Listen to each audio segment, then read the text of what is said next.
Hello. There's always like a little time it takes to get connected. I'm always like, when will it connect? Hello. Wow. I've been staring at a screen all day and I can't even really see myself very well. The eyes. Because I need the glasses. But then you get glare. So that's all right. It's fine.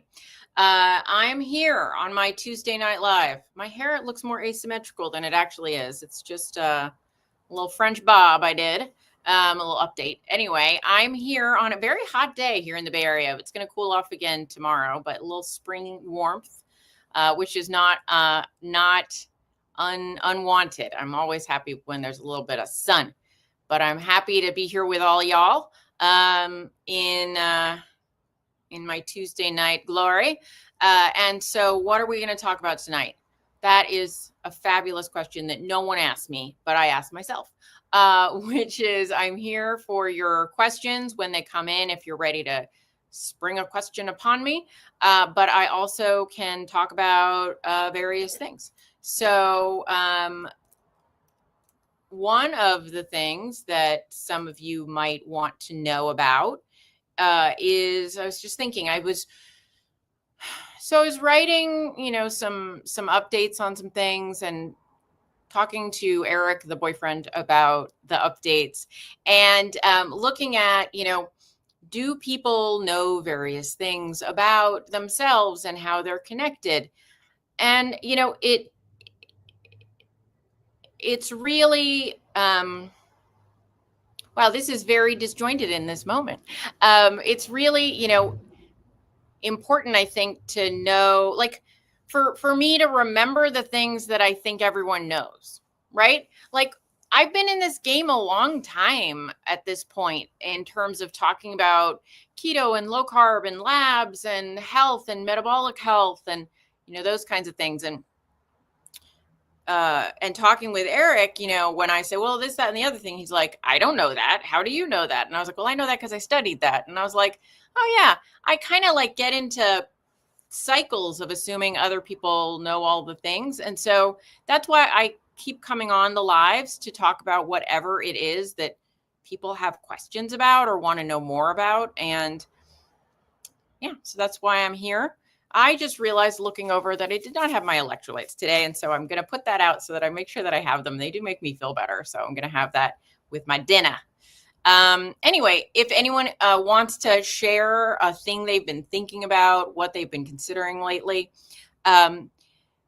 one of my clients has asked, recently what I think of an approach where you monitor, which is kind of a commonly discussed approach where you monitor more, making sure you get enough protein and tracking your calories than tracking all your macros. And I think it's, for people that want a more flexible life, it's something worth looking at, but it's self-limiting in a way because when you have enough variables, they're going to keep you from going too out of control in terms of the other variables. So, if you have questions about low carb, alternative tracking methods, I'm a big proponent of tracking. Part of the reason I think tracking is really helpful. And I know a lot of people say you don't have to track. And if you don't have to track, you don't have to track. So you don't have to be more strict than you need to be. Hey, Brenda, good to see you. Yeah, call out where you're coming in from here, guys, so that we can say, hey, howdy. But for me, as a person who has lost 130-ish pounds, I always like the math is always, there's always a little fluctuation. So let's see, do the math again. 129 pounds as of the last weigh-in.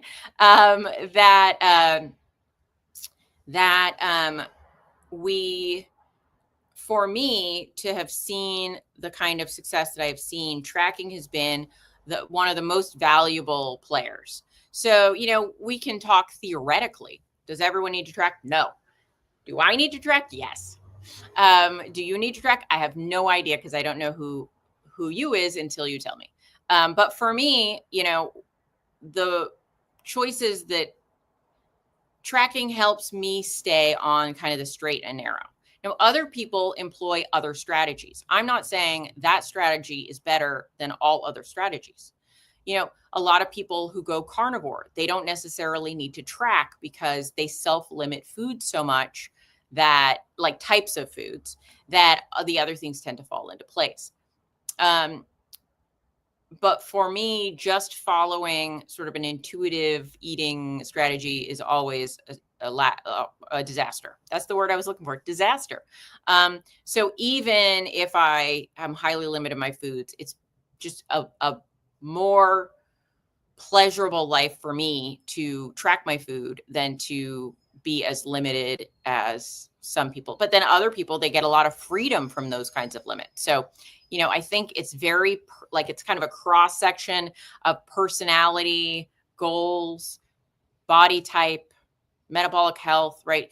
Put all those things together, you make a little stew or a smoothie, whirl them up in the whirligig, and then you're going to find out, what's important to keep you on track versus somebody else on track. And so, those are questions that we're all going to have to answer for ourselves. But for me, the reason that I like tracking so much is it releases me from some anxiety as well, right? Because if I don't track, I can have sort of intrusive thoughts around like, is that right? Is that good? What was it?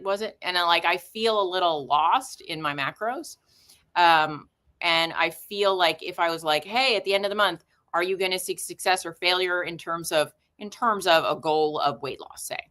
And while I could have a general sense, seems like things should be on track, or it seems like I was off track this month, I don't feel as confident in that. And that day-to-day lack of confidence affects me and starts to make me actually more food anxious and more what I like to call almost like in a diet brain mentality, rather than when I do track, I confirm like what is appropriate for my goals. And so, I know that's counter to what some people experience. I have clients who tell me that when they start tracking, they get more tight around food.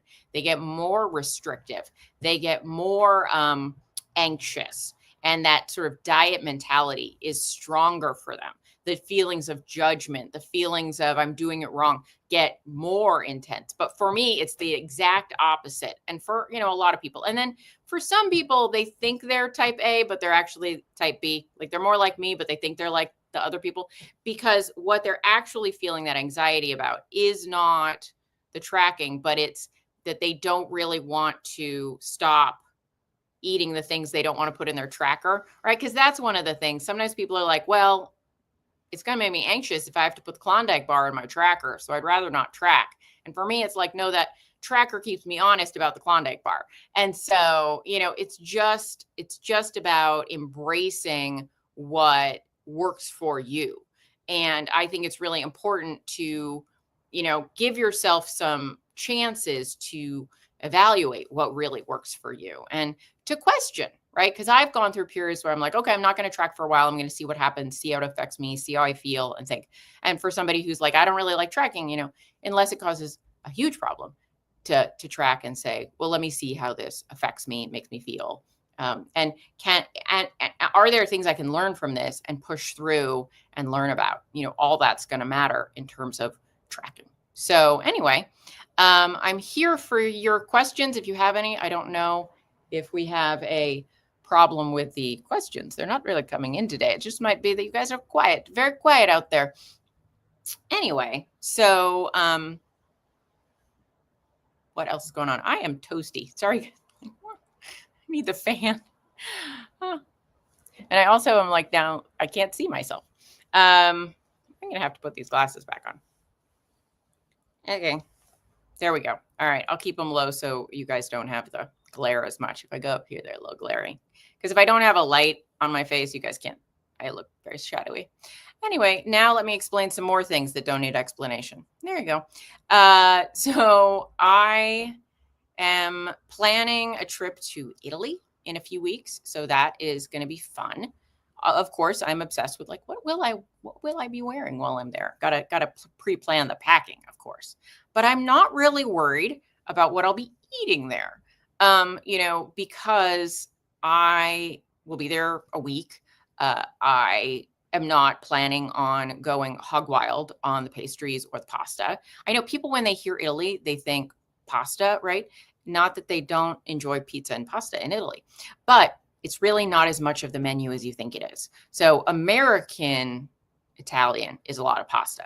Italian is a small amount of pasta. So like one, the serving sizes, if you have it at all, are much smaller there. And two, it's one small part of the meal, not a big part, so easily avoided. You can have there. It's very easy to get lovely plates of meat and vegetables there. I've been there once before, but it's been a long time. But I've been there once before, and I know what you tend to get in restaurants if you go to the right restaurants, and they're big on like antipasta platters and really great dishes with meat and all that. And quite honestly, I am metabolically flexible enough that if I want to try pizza while I'm there, or gelato while I'm there, or pasta while I'm there, I'm certainly going to try it, but I'm not going to act as if I will never ever see it again and it will be my life source, right? You got to, put that into your brain. So that's my plan for eating while I'm in Italy. I'll be visiting with family there. And that's going to be great to have them show me around, show me where they've been, where they're staying, what they're doing. And so that will be super fun. Kathy says, my dream trip is Italy. Yeah, I'll be mostly in Florence, but probably taking some day trips into Rome. In the past, I did the opposite. I stayed in Rome and then took some day trips into Florence. So this will be nice. I kind of like the pace in Florence. I am a lazy person. I mean, I like taking a walk and things like that and strolling around, but I'm not like, I want to go to all the museums in one day. It's not my travel experience. I'm more like, is there a nice, cafe where we can watch people go by and experience life? So I'll be in Florence with a little time in Rome, and that's my plan. But Kathy, I think Scotland sounds great too, mostly because I want to hear people talk to me. I like the Scottish accent, and it's beautiful there. I live in the Bay Area in California, and it's a funny thing that there's a part of the Bay Area. Now my brain just went totally blank. Out in Marin County, there's an area that's named the same name as somewhere in Scotland. Wow, the brain. I don't go there very often, so my brain is not remembering. That supposedly it's a very green rolling hills, looks a little like Scotland. So anyway, but that was a terrible story. That was like a grandma story. When your grandma like tells you a story and you're like, Grandma, the story was not worth telling because you don't remember any of the details. That was the story I just told. So there you go. My brain is like, do you guys have that feeling when your brain is like working on finding the city you're trying to think of? I almost got it, but I can't remember it. Anyway, wow, I need more. I needed my electrolytes that I haven't had today. I would definitely love to take a trip to Scotland at some point in the future. Inverness. There you go. It's supposedly it's not the same weather, but there we go. Minnie says, yes, menopause is fun. It is, isn't it? And like, do you know how many times I have Googled is fill in the blank related to menopause? The answer is invariably yes, is in fact the answer. So that is unfortunate, but also I hope then I think, or is it something else and I'm going to think it's related to menopause and in fact I'm dying? Those kinds of questions come into my head. Anyway, the fun that is midlife. I'm definitely I think I'm within months of getting on hormone replacement therapy. I feel like I'm like right on the about to do that thing. So I have it on my to-do list to get my hormones tested. I actually, for some reason, I went and got this lab panel that included a testosterone level, and mine is low, not like non-existent, but much lower than it should be. And so that indicated to me, but it didn't, it's just a weird set of circumstances. I didn't get an estrogen and progesterone. Now in perimenopause, which I'm technically in, you're not really in postmenopausal until you've had a year of no periods. And I am not there.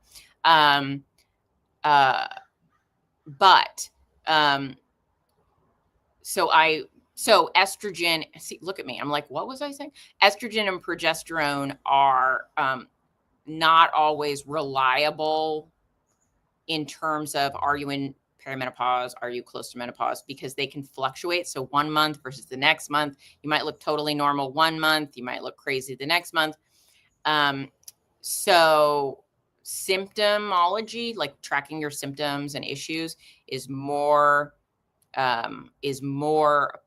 useful in terms of knowing if you are having, if it's menopausally related. Minnie says, I'd rather not go on HRT if I can help it. Yeah, and that is a personal decision every person has to make. For me, watching my mother go through menopause, being afraid to take HRT. I'm not saying, Minnie, you're afraid, but watching my mother, she was terrified of HRT because the Women's Health Initiative study came out like while she was in menopause, and she got really scared off of HRT.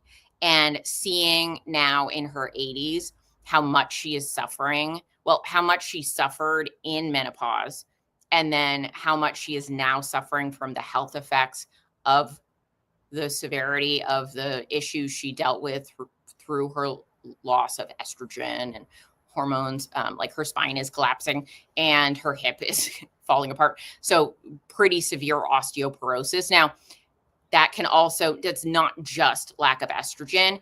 It's also, not eating enough protein and doing other things. But estrogen is very bone protective. And so seeing just the way she suffered in terms of the hot flashes that I don't really want to go through, the depression she dealt with, the anxiety she dealt with, which I'm prone to both of those things. So for me, it's kind of like unless I have really bad reaction to something, I am definitely on team. I will be taking lots and lots of hormones. But each one of us has to decide what is right for us. I totally respect the bodily autonomy of people having, that making that choice a well-informed decision, right? So what I'm mad about for my mom is she didn't make a well-informed decision.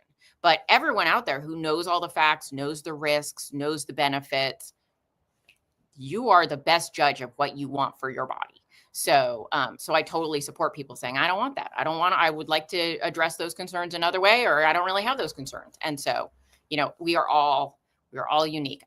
For me, it's important that people be educated about the costs and benefits of each of their choices in terms of making medical decisions. So that's very important to me. So that's something that I like. Every time my parents get like a report from their doctor, I'm like, when my mom, my doctor's, about like, you take this supplement. I'm like, no, take the, so I'm a busybody. Don't show me your information unless you want an opinion. Tracy said, hi, have I seen any of the recent videos about diabetes being caused by bacteria and if it can be cured by probiotics? Well, I have not seen those recent videos. And while I am not maybe a little close-minded, while I'm not closed off to learning something new, I have a hard time believing it is entirely bacteria related. Though I would say I could see that the issue is that your gut biome, which is we don't know a lot about it, but your gut microbiome, it can have a big impact on how your body responds to foods. So, and that there's a study that was done at the University of Tel Aviv. It was done in Israel, and I think at the University of Tel Aviv, looking at blood sugar response to different types of foods and how bio-individual it can be. And the authors of that study said that they really believed it came down to sort of the type of bacteria each person had in their gut. So I certainly think there can be an influence there. I don't think it's exclusively that, but I certainly think it could have an influence. I don't know that I would say that says to me necessarily it's all caused by bacteria, but I think I would say the bacteria in our digestive tract can have a significant influence on our blood sugar response to food. And then that blood sugar response to food can have a large impact on, where we are in terms of insulin resistance and diabetes response. So I certainly am not opposed to the idea that they're related. But I think it's probably a fairly complex relationship, not a simple one like, oh, I got this one bacteria and it gave me diabetes, right? It's probably a whole health of your microbiome thing is maybe has some impact for sure. But no, I haven't watched those videos. Kathy says, I took evening primrose for years. It helped with the hot flashes. Fabulous. Whatever helps you. Amy says, can you ever be too old to take hormones? I'm 63 and had a total hysterectomy 11 years ago and never pursued HRT. So there's a lot of debate on this one. They usually recommend that you start treatment within 10 years, 10-ish years of menopause. And that's because there have been some epidemiological studies showing that the benefits, the risks start to outweigh the benefits the further away from menopause you are. There's also a potentially increased risk of blood clotting, if I remember correctly, in people who wait a long time. That doesn't seem to exist in people who start it closer to menopause. Also, there's less protective effects. So the majority of issues a body has in menopause are ones that estrogen and or progesterone and or testosterone are helpful in preventing. So, but they're not immediate. So as an example, hormones have been helpful in preventing future heart attacks in many populations. But they don't treat heart disease, right? And prevention is something that occurs, or prevention is something that happens slowly, right? So if you give 70-year-old women estrogen, it does not reduce their heart attack risk. But if you give 50-year-old women estrogen and then they stay on it, it does reduce their chances of getting a heart attack at 70, right? But it's something they've done in a preventative measure, and not in a treatment measure. Now, hot flashes, it treats, right? It stops. They're happening now. It stops them now. But like heart disease, osteoporosis, the most long-term health issues, it's more of a preventative thing. Now, one thing I do know, but there are different forms, right? So there's systemic estrogen, like that you might take in a pill, or you might take in a cream, or you might take in a patch, or a troche, or a suppository type thing. Those are taken in different ways. So, like I know, for example, the kind you take orally, that's a pill, it has to go through a digestive tract, right? Whereas the ones you are transdermal or absorbed, they don't. And so the side effects can be different for the different forms you might take. And then for some people, they do vaginal estrogen, which like is a cream they might apply to their vulva. And that one, as far as I know, by the way, I'm not a doctor. Talk to your doctor about the things I'm saying. Like, I mean, don't be like Kim said, you can, but I'm just giving you things to think about. Please don't take this as direct medical advice. Okay. I'm not your doctor. I can't be your doctor. I'm not a doctor. Okay. There you go. I have to say that. But as far as I know, and from what I've heard, so the experts out there are like Kelly Kapperson. I think that's her last name. She's a urologist, and she wrote a book called You Are Not Broken about women's sexual health in their more advanced years. And then there's Mary Claire Haver, I think, and she wrote a great book on the new menopause. So those are some great sources if you want actual doctors to talk to, well, or to listen to. So from what I understand, the vaginal estrogen, which only is a local thing, but that one doesn't seem to have that issue with age because it doesn't go systemic. But what that one is good for is a lot of women after menopause have issues with urinary tract infections and vaginal prolapse. Like things start to collapse in there and things shrink and change in the whole anatomy of that area, and the localized cream can really apparently reduce the incident of those issues in that arena. And that one doesn't go systemic, and so there are not as many contraindications for that. And so that one, depending on your symptoms, can be different. Let's see. Kathy said, I'm thinking about HRT. I have to have labs drawn. Yeah, for you're 69. So yeah, that's a discussion that you would want to talk about with your doctor for sure, because you are, unless you're amazingly, late menopause, you're going to be quite a number of years away from that sort of 10-year mark. And so you're going to want to look especially at the cost benefit analysis based on, what symptoms you're trying to treat.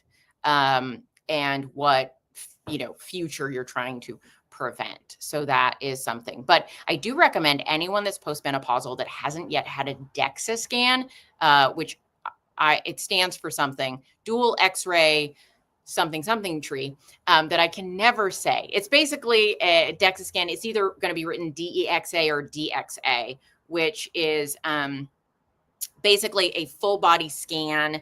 And the ones in a doctor's office or in a hospital just do bone density, but you can get them like in clinics in many states where they actually do your body composition too. So you're going to get a twofer, but it looks at your different, like how much body fat, how much muscle mass, how much, or lean mass, how much bone, and what's your bone density look like. And so I think, one of the things I'm really learning is we as women especially need to monitor our bone density as we age, because it's a lot easier to intervene, just like with everything, when it's not so bad before it gets real bad, before your spine collapses.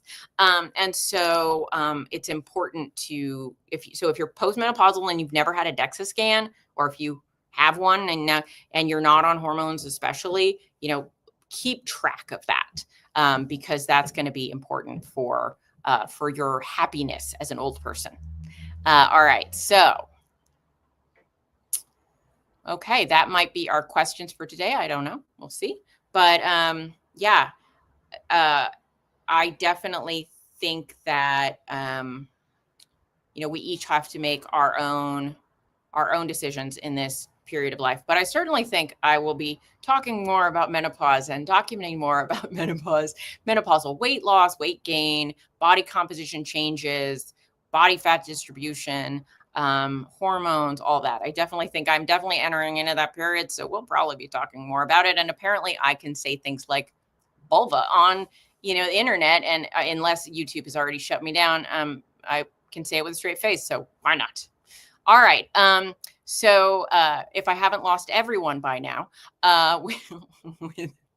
with what's going on, I am happy to be here with you tonight. We finally got something figured out, something I could talk about: menopause. All right, let's do that. If you have subjects that you want me to talk about on these lives, please let me know. Put it in the comments. If you're watching after we're done here in a minute, put them in the comments. Kathy says, do you know if you, oh, okay. So, DEXA scans, I'll just let you know a little bit about this. So if you got you need a doctor's prescription to get a DEXA scan at a hospital or a doctor's office. You do not need a DEXA scan you do not need a prescription to get a DEXA scan at a body composition place. And those are the ones that you should get one at your doctor's office for checking in on bone density when they prescribe one and all that. I'm not saying don't go and do that. But if you also want to know your body composition, because the doctor's ones don't do that, not usually anyway, unless you have a doctor that cares about your body composition, in case they'll send you to one that does. But places like, I think there's a place called like ScanSpec, DEXA Scan, like there's a whole bunch of places. So what you should do is Google or whatever search engine you use. I use Google as a verb, and put in DEXA scan and then a city near you, and see if there's one in your area. The weird thing is, like, I can go to like 10 different ones here in California, but I've seen people in some states like there are none. So put in your city, put in DEXA scan and see what you got. And the ones you can just go to, you just go and you pay them. and you're done. And so those spec scan is one I think I know off the top of my head. And there are others. So those you don't need a doctor's order, and they do tell you some good things. And but like I said, as you're going through your various needs, you can, with your doctor and your annual labs, certainly follow their orders in terms of getting one at one of their recommended places for your bone density. But I also recommend throwing in one from a body composition place. And so those will give you bone density. They tell you where you are, like compared to other people your age. And then like they'll be like, you're ahead of the curve, you're behind the curve. And then they do body comp too, which can be a little shocking for some of us, but you can do hard things. And so, yeah. So lots of those places are available, at least in the United States. And you just have to Google it. And if they talk about body composition, those are the kinds of places you don't need a prescription for. All right, guys, I will talk to you next week. Have a great week and enjoy whatever weather is happening in your area right now, because God knows it'll be different tomorrow because it's that time of year. All right, bye, guys.